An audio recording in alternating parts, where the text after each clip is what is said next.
ನಾಳೆ ದಿನ ನಿನ್ನ ವ್ಯಾಲ್ಯೂಸ್ ಏನಿದೆಯಲ್ಲ ಇವೆಲ್ಲನೂ ಕೂಡ ಕಳ್ಕೊಳ್ಬೇಕಾಗತ್ತೆ. ಒಂದು ಸಲ ವ್ಯಾಲ್ಯೂ ಹೋದರೆ ಈಗೇನೋ ಗೊತ್ತಾಗಿದೆ ಆ್ಯಂಡ್ ಸಪೋಸ್ ಆ ವ್ಯಾಲ್ಯೂನು ಕೂಡ ಭಯ ಹುಟ್ಟೋ ಥರ ಇರಬೇಕು. ಅದನ್ನು ಕೂಲಾಗಿ ಮಾತಾಡಿ. ಸ್ನೇಹಿತರೆ, ವೆಲ್ಕಮ್ ಬ್ಯಾಕ್. ನೀವು ನೋಡ್ತಿದ್ರ ಜೈ ಮೋಟಿವೇಶನ್ ಸ್ಪೀಕರ್ ಯೂಟ್ಯೂಬ್ ಚಾನಲ್. ಇವತ್ತಿನ ಟಾಪಿಕ್ ಏನು ಅಂತ ಹೇಳಿದ್ರೆ, ನಿಮ್ಮ ಸಂಗಾತಿ ಸಪೋಸ್ ಏನಾದರೂ ಅನೈತಿಕ ಸಂಬಂಧ ಅಂತ ನಿಮಗೇನಾದರೂ ಗಮನಕ್ಕೆ ಬಂದರೆ ಆ ಟೈಮಲ್ಲಿ ನೀವು ಅದನ್ನು ಹ್ಯಾಂಡ್ಲ್ ಮಾಡೋದು ತುಂಬ ಮುಖ್ಯ ಇರುತ್ತೆ. ಸೊ ಯಾವ ಥರ ಹ್ಯಾಂಡ್ಲ್ ಮಾಡಬೇಕು, ಸೊ ಏನು ಮಾಡಬೇಕು ಅನ್ನೋದನ್ನು ಇವತ್ತು ವಿಡಿಯೋದಲ್ಲಿ 4 ನಿಮಗೆ ಟಿಪ್ಸ್ನ ಶೇರ್ ಮಾಡ್ತೀನಿ. ಫಸ್ಟ್ ಟೈಮ್ ಚಾನಲ್ ನೋಡ್ತಾ ಇದ್ದರೆ ಸಬ್ಸ್ಕ್ರೈಬ್ ಮಾಡ್ಕೊಳ್ಳಿ ಆ್ಯಂಡ್ ವಿಡಿಯೋನ ಕೊನೆ ತನಕ ನೋಡಿ, ಒಂದು ಕ್ಲಾರಿಟಿ ಸಿಗುತ್ತೆ.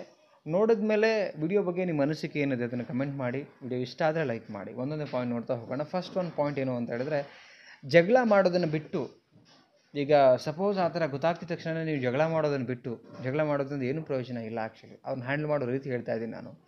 ಜಗಳ ಮಾಡೋದನ್ನು ಬಿಟ್ಟು ಸಂಸಾರದ ವ್ಯಾಲ್ಯೂ ಬಗ್ಗೆ ಮಾತಾಡಲಿಕ್ಕೆ ಶುರು ಮಾಡಿ. ಮದುವೆ ಆಗಿರೋ ಉದ್ದೇಶ, ಈ ಸಂಸಾರ ಯಾರ ಮೇಲೆ ಡಿಪೆಂಡ್ ಆಗಿದೆ, ಅಲ್ಲಿರ್ತಕ್ಕಂಥ ಮಕ್ಕಳು ಆ್ಯಂಡ್ ನಿಮ್ಮ ವ್ಯಾಲ್ಯೂ.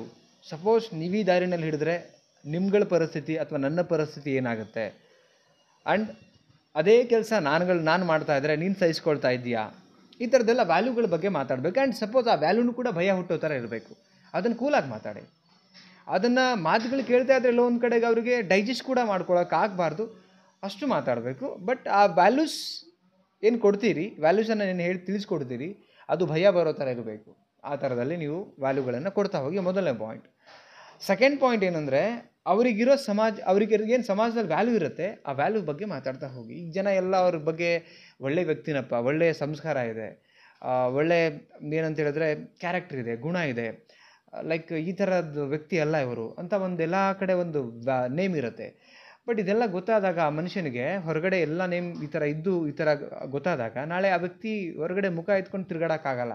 ಅದನ್ನು ನೀವು ತಿಳಿಸ್ಕೊಡಿ, ಅದನ್ನು ಕಣ್ಮುಂದೆ ಬರಬೇಕು. ಆ ಥರ ಮಾತಾಡಿ, ಆ ಥರ ಮಾತಾಡಿಸಿ ಅವರಿಗೆ ಪ್ರೆಸೆಂಟ್ ಮಾಡಿ.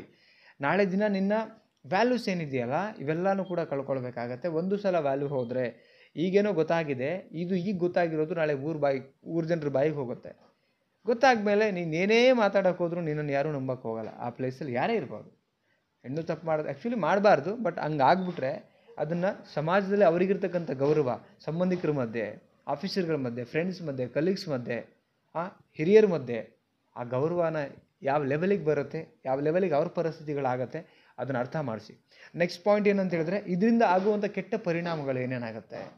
ಸಪೋಸ್ ನಿನಗೆ ನಾನು ಕೂರಿಸ್ಕೊಂಡು ತಿದ್ದಿ ಹೇಳ್ತಿದ್ದೀನಿ, ಯಾರು ಒಪ್ಕೊಳ್ದೇ ಇರೋಂಥ ಪರಿಸ್ಥಿತಿಯಲ್ಲಿ ನನಗೆ ಈ ಥರ ಕಿವಿಗೆ ಬೀಳ್ತಾ ಇದೆ.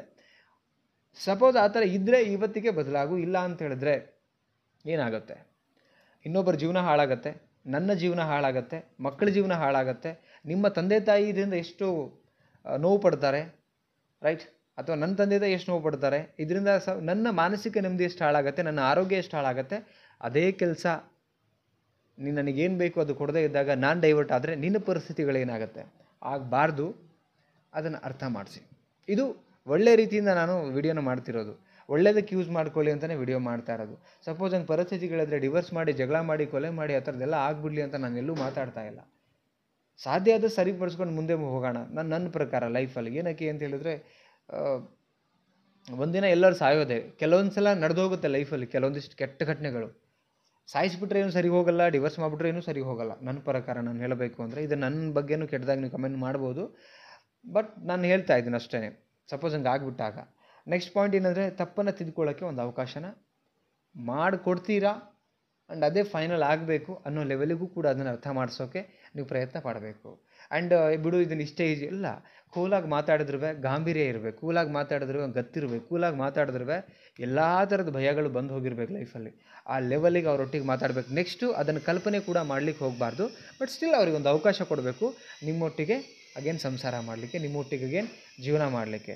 ಸೊ ಯಾರು ಈ ಕೆಲಸಗಳನ್ನು ಮಾಡ್ತೀವಿ ಅಗೇನ್ ನಿಮ್ಮ ಸಂಬಂಧ ಮೊದಲಿನ ಥರ ಸರಿ ಹೋಗುವಂಥ ಸಾಧ್ಯತೆಗಳು ಇರುತ್ತೆ. ಪರ್ಸೆಂಟೇಜ್ ನೋಡೋದಾದರೆ 80 to 90% ಸರಿ ಹೋಗುವಂಥ ಸಾಧ್ಯತೆಗಳು ಇರುತ್ತೆ. ಬಟ್ ಪ್ರಯತ್ನ ಮಾಡಿ.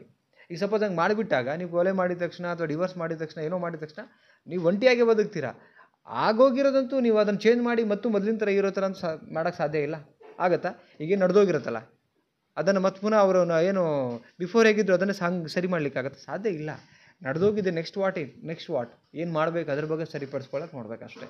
Okay, I think video clarity ಕೊಟ್ಟಿದ್ರೆ ಆ ಕ್ಲಾರಿಟಿ ಏನು ಅಂತ ಕಮೆಂಟ್ ಮಾಡಿ, ಲೈಕ್ ಮಾಡಿ.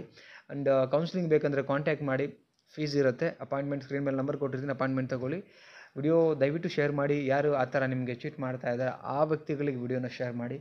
ಒಂದು ವ್ಯಾಲ್ಯೂಸ್ ತಿಳ್ಕೊಂಡು ನಿಮ್ಮೊಟ್ಟಿಗೆ ಬದಲಾಗಲಿ, ಸರಿ ಹೋಗಲಿ ಅಂತ ಹೇಳ್ತಾ ಮತ್ತೊಂದು ಟಾಪಿಕಲ್ಲಿ ಸಿಗ್ತೀನಿ. Thank you so much guys, love you, ನಮಸ್ತೆ.